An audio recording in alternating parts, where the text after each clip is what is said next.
All right, getting Chaz's build started, I guess. Prepped and ready to bolt the cage on. Got the pads all sanded down, painted. So we are rocking away. Much later.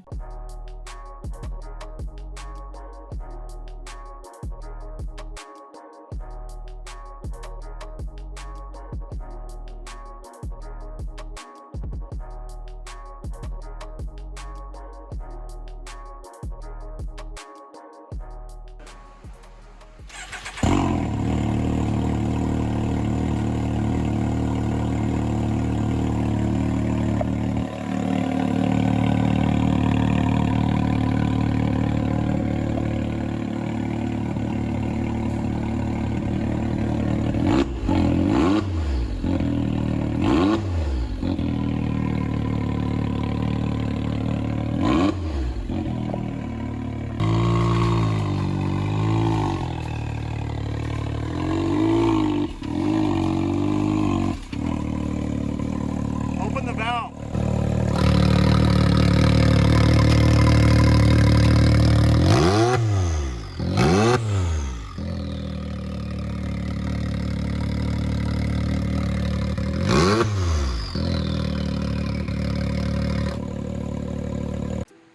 Alright, so shop car is still torn down.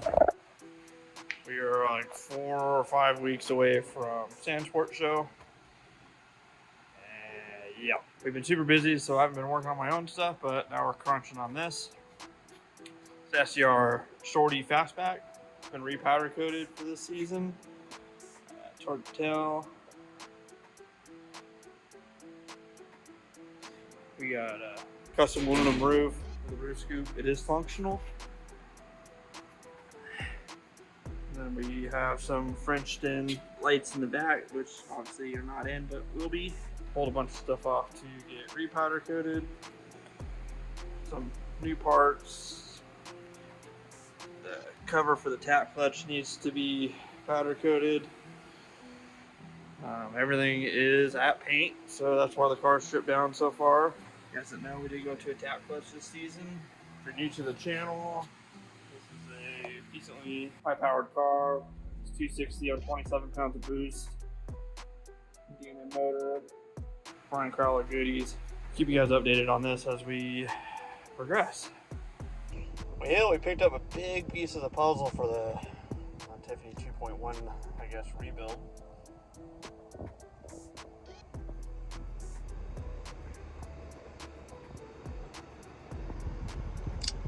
Yep, parts are starting to roll back from paint.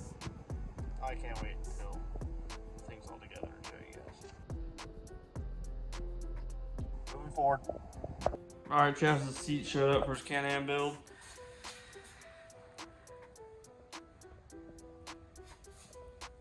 Custom set of Simpson Pro Sports that we designed for his car, and we just got some goodies. So we had tread cuts, cut us some custom SS360s and a Mohawk, and we got our STU SR31 Blackbirds comp cut too.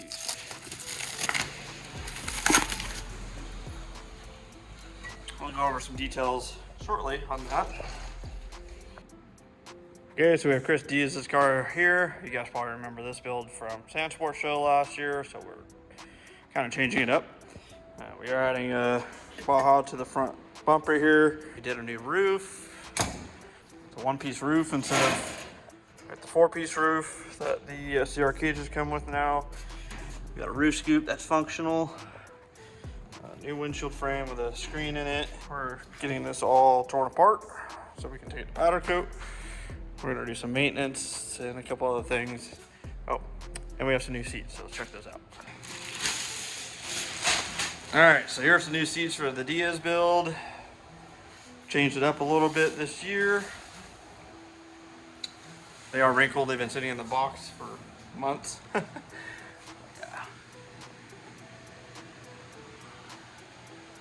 These things turned out sweet. Simpson hooking us up on these again for the show this year. Actually, we had a different brand last year, so first time this car is getting Simpsons. So thanks to Simpson and everyone over there for that. Obviously, we've gone over these. I keep getting going on this and get back to work.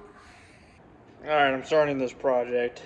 It's, well, if any of you watched the basket case car that we did, similar to that, except for it didn't come from another shop. This came from the customer. So we are supposed to be just bolting in a motor, which is a D&M Stage 3, and putting a turbo on it and tuning it. Customer started installing his own motor and then brought it to us. Normally I'd say no, but Doug at D&M did refer him, so I went against my better judgment and said yes, drop it off. So we're going to go over some stuff that I'm finding. So just for the record, this is pretty much how the car came, other than I've already removed the harness and stuff. The harness was ran wrong. Fuel lines ran wrong. The coolant lines were ran wrong. Like I said, this thing's kind of a mess. So one of the more important things here, this is not the correct orientation for the knock sensor, so we will be doing that. This clamp is loose. Okay, that just fell off. Be fixing that. Just hit my head. The fuel injectors are loose. The other thing I noticed is missing a clip for the harness for the injector. We need to fix that. This vent line for the trans is routed incorrectly. Comes up to the center here. So I will be tearing the intake manifold back off and correcting these things. Also, the coolant temp sensor on the thermostat housing is not plugged in, and it's practically impossible to do with the manifold on. So it's easier to plug that in and then set the manifold in. Also, you have one of these on your car, I'm going to show you right now. You're better off with a stock one. Yes, it won't break, but that's about it. Don't run these. CBR ones are the same thing, just they make them for K&T. It's just a plate welded on top. OEM work great, but if you're gonna replace this, spend the money once. Go to a Garrett intercooler. You'll thank me later. So I'm gonna get back to working on this. They ask you how you are, you just have to say that you're fine when you're not really fine, but you just can't get into it because they would never understand. I'll give you an update as I get more done. We'll see. All right, on the way to MTS, we got a few sets of shocks here. Making progress on this. Shock Can-Am. Getting closer. Progress. Progress. It's gonna wrap up the week. I'm gonna get on the road and head to Phoenix. I'm gonna go to D&M. I'm going to MTS. I'm gonna go meet up with Cade, Price Designs. We might have a surprise when we get there. I don't know, we'll see. I'm gonna hit the road. I'll see you guys next week.